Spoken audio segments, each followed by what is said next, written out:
Evil eye is a thing and it's not funny. So I'm the type of person that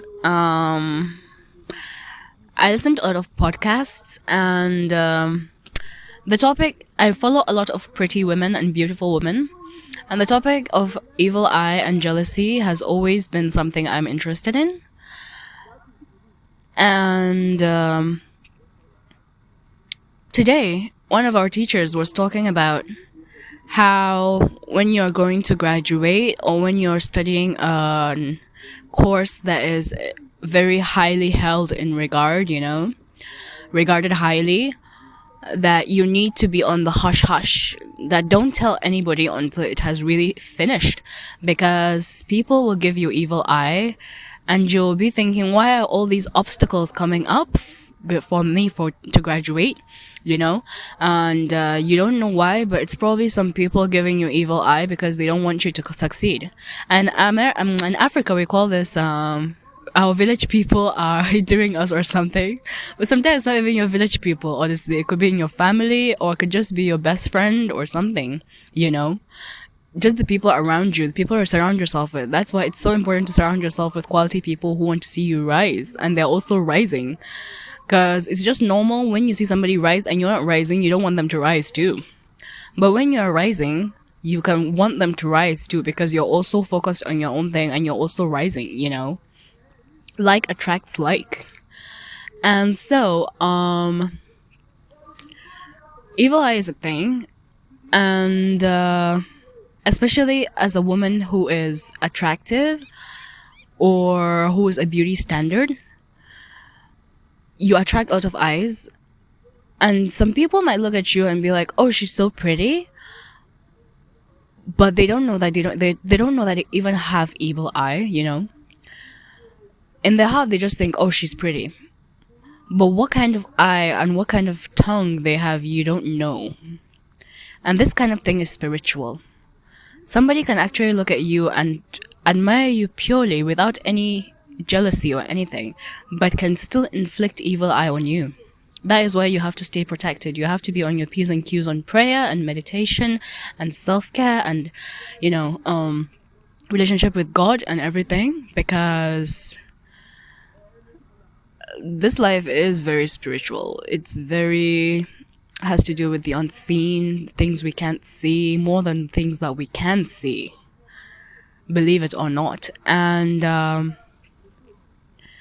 he was talking about, our lecturer was talking about how one boy, the mother was trying to make ends meet, and she even had to borrow from his grandmother to send him to school to study a very expensive course, law. And the boy started acting weird.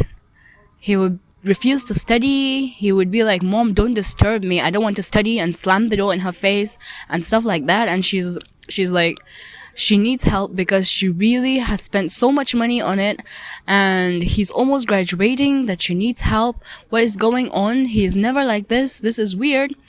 And so she went to find help, and the person that she went to find help with, which was the lecturer, he was like, this isn't normal. He must have been afflicted with something, because this isn't how he usually behaves, and he's almost near the finish line. Usually these hindrances finish when you're almost near the finish line, because that is when everything comes to a bottleneck, And he was like, he's almost about to graduate, and so this person that doesn't want him to graduate is focusing all their powers like right now, making sure that he can't go to law school, he can't really succeed and everything. And so she was like, okay, what can we do? And the lecturer was like, is there anything that could have made this outcome happen? And she's like, well, there's this person that always takes him around the compound and everywhere. I think back home. She meant back home.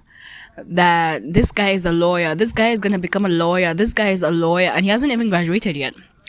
He hasn't even gone to law school yet, but he will take him around and be like, this guy is a lawyer, this guy is a lawyer. I'm telling everybody that he's a lawyer, basically. And that is why you need to keep your work in progresses very on the down low. Never tell anybody what you're doing and just come out with it. Because when a baby is still forming and it's not out of its mother yet, that's when it's the most vulnerable. When it's the most likely to be miscarriaged or likely to be lost or likely to have complications. But once it's out, you have a healthy baby, you're like, okay, nothing can really happen now because I can see it, right? But when it's in the womb, you can't really see what's going on. And it can be attacked through all sorts of ways, that you can't see with your eyes. But once it's out, you're like, no, I can defend it better because this is the fruit of my labor. So never let the fruit alive before it can grow. Once it grows a solid trunk and its roots are deep, nobody can really uproot it, right? But when it's still a seedling, people can just step on it and crush it or refuse to water it and it's gone. So evil eye is a thing and it's not funny. So as the lecturer was saying this, a lot of people in the class were just laughing. And I was like, what? A lot of people in the class were just laughing. And I was like, it's not funny though. In my head, I was like, why are you guys laughing? And I feel like people do this a lot. When you bring a serious topic around that they can't understand or they haven't experienced, they start laughing about it. And I'm sorry to say, but it just showcases their ignorance, honestly. When somebody is talking about something you can understand, let's say quantum physics or astrophysics or something that you can understand, if you start laughing, you're just showcasing your ignorance to the person. The person is still spewing facts, but because you don't understand the maths they're spewing or the formulas they're spewing, you start laughing, you're just showcasing your ignorance. Honestly, that's all I can say. So they were just laughing and I was like, it's not funny though. This thing is real. This thing ends careers. This thing ends relationships. This thing ends lives. This thing is true and very real. And it's not funny. Because showcasing what you're doing before you have done it opens up all kinds of channels for that thing to never get finished. Ever. When you're in the talking stage with somebody and this is a highly desirable person, that many people want to date them also, and you start talking about, oh, me and so and so and dating, me and so are so cool, me and so, and you start showcasing your relationship. Don't be surprised if somebody tries to get in between you two, or tries to start spreading rumors to the other party so they lose interest in you.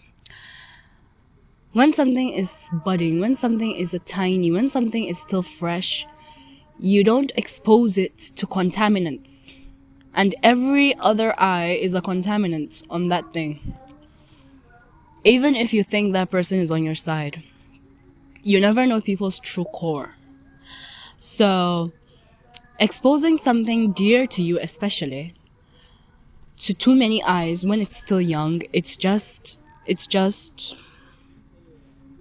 you're just stabbing yourself in the foot. Or is it shooting yourself in the foot? Yeah. Don't do it. Peace out.